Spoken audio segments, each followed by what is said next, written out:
Let me show you something interesting. Everybody keeps asking the same question. Is AI going to replace developers? And honestly, I think we are asking the wrong question. Because what's actually happening looks more like this. We start here with AI coding tools such as LLMs, Copilot, chat-based prompts, where you type an idea and boom, your code appears. And this part is genuinely impressive. AI is really good at producing code fast, which leads to the next step, massive code output.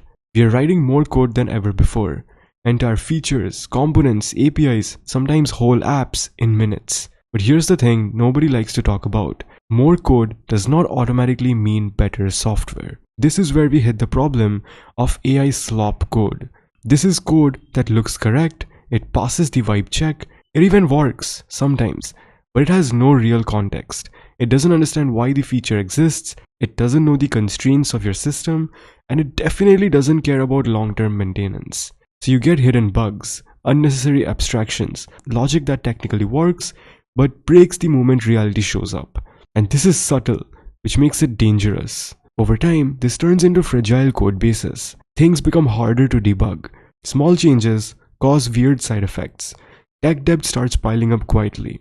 And the worst part is, nobody fully understands the system anymore. Because half of it was generated, pasted, and shipped without deep ownership. This is where people expect AI to replace developers.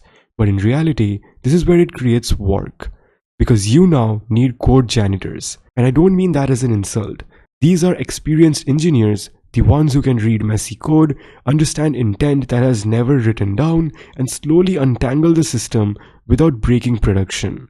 This is not beginner work.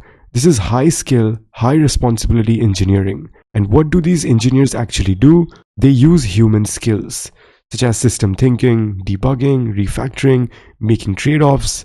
Things AI is bad at because they are not about syntax, they're about judgment. So AI can suggest what to write, and humans decide whether it should exist at all. When that happens, you finally get maintainable systems, which are stable, scalable, and boring in the best way possible. Basically, software that doesn't collapse the moment you touch it. And that leads to the real conclusion, the part everyone gets wrong, which is AI does not replace coders. What it actually does is increase the demand for real engineers.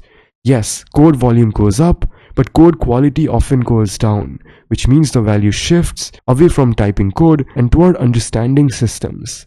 So if you're worried about AI taking your job, don't compete with it at writing more code. Compete at understanding why the code exists. Because in a world full of AI-generated slop, the rare skill isn't producing code, it's cleaning it up and building something that lasts.